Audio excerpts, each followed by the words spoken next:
Hey, this is Russell Moore, and this is Reading in Exile, where we go through the library pulling off books and talking about them every day. And today, I want to talk about C.S. Lewis's The Weight of Glory. But what I would like to do is something a little different from what we've been doing, which is instead of talking about the whole book, I want to slice this one up and talk about different sections of it every day. So this week will be Weight of Glory week here at Reading in Exile. And that's because this is one of my favorite of C.S. Lewis's works, which is saying a lot.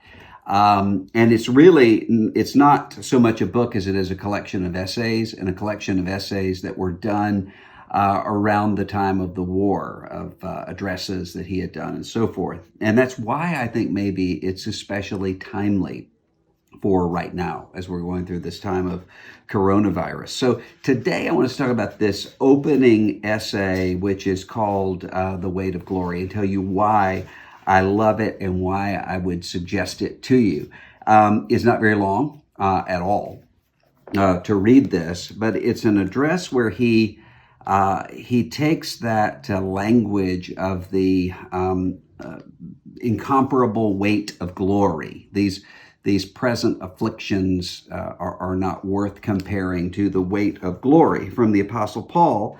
And he writes about this in terms of answering some objections about you believe in God, you believe in the gospel because it's a transaction. So an unbeliever might say, well, you want to go to heaven, and so you follow Christ in order to get to heaven. And so it's kind of a mercenary sort of thing. God's paying you. And so the objection might be something like, well, what sort of situation would it be if a child says, I'll agree to love you, parent, and obey you, parent, if you pay me? And so he dispenses with that objection by showing that God is not rewarding you with something other than what it is that he's drawing you with. So he talks about here, as he does elsewhere, these signs that God has embedded in the creation, and the longing that people have, this indescribable longing. And this is going to be a theme in lots of places in Lewis, and it's one that I especially like. So he says this, in speaking of this desire for our own far-off country, I feel a certain shyness. He says, I feel I'm almost committing an indecency. I am trying to rip open the inconsolable secret in each one of you, the secret which hurts so much that you take your revenge on it by calling it names like nostalgia and romanticism and adolescence. And so this longing for beauty, this sense of homesickness that is hard to even find a word for, but that everybody has experienced. It's something that Walker Percy will talk about a lot. And when we talk about Percy, I've been saving The Moviegoer, Walker Percy's The Moviegoer, and his Signposts in a Strange Land, just because I have so much to say on both of them. I don't know how I can get them into an 8-minute video. But he talks about that longing that we have, and we try to dismiss it and say, well, that's romanticism, it's nostalgia, that sense of ache. But he says it's like physical hunger. Physical hunger only makes sense because there is food and there's a biological need for food. And he says, if you think about all of the romances and the love poems that we have, they wouldn't make sense, he says, in a sexless universe. They only make sense because there is such a thing as falling in love.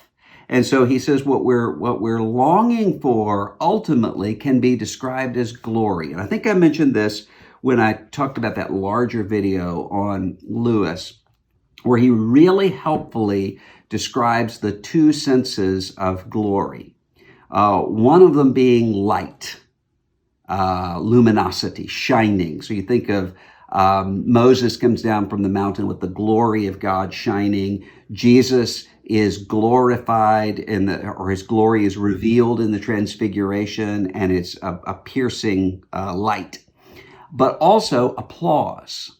And so you think of somebody who is seeking glory, for instance, they want to be applauded or they want to be affirmed. He says, no, that's kind of ridiculous when you think about it in human terms, but every human being has this desire to be acknowledged, to be seen, and to be loved by God. And notice what he says.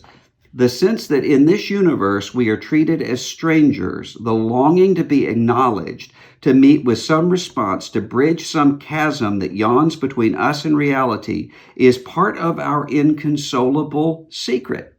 And surely, from this point of view, the promise of glory, in the sense described, becomes highly relevant to our deep desire, for glory means good report with God, acceptance by God, response, acknowledgement, and welcome into the heart of things. The door on which we have been knocking all of our lives will open at last. So, again, coming back to Percy, that sense of being a wayfarer, being a stranger and a pilgrim and on a quest and on a journey, but not even really understanding what the journey is. It's that longing for joy and for glory that he talks about.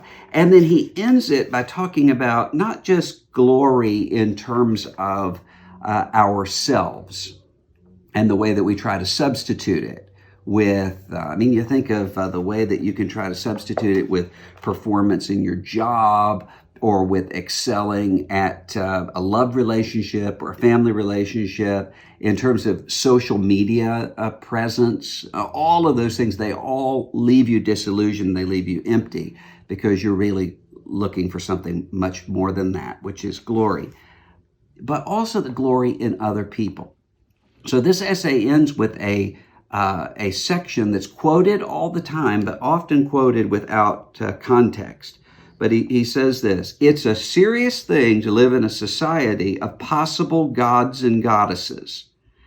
To remember that the dullest and most uninteresting person you can talk to may one day be a creature which, if you say it now, you'd be strongly tempted to worship, or else a horror and a corruption such as if you now meet, if at all, only in a nightmare.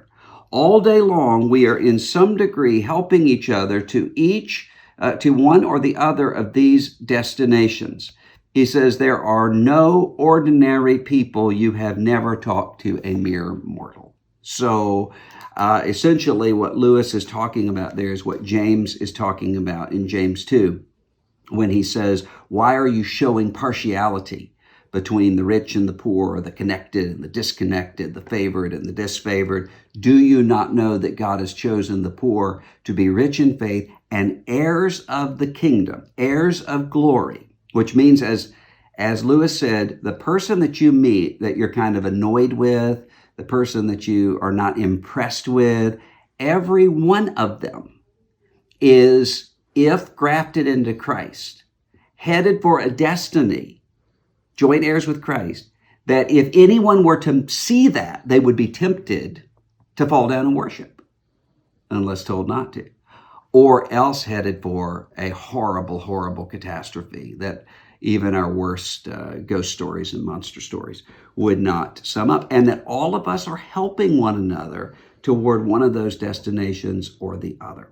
So, the reason why that essay, I think, is important right now, and the reason why I think it was important in a time of war, World War II, where Great Britain was under existential threat, where Lewis is teaching and lecturing, is because I think many of us are feeling that sense of that inconsolable secret he talks about, that longing, that homesickness.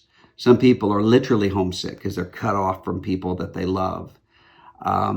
Let's remember what it is we're really longing for. We're longing for glory, and to see where that glory is reflected in the face of Jesus Christ. So we'll come back tomorrow and talk about another important essay in The Weight of Glory. Let me know in the comments what books you would like for us to talk about. And until next time, this is Russell Moore.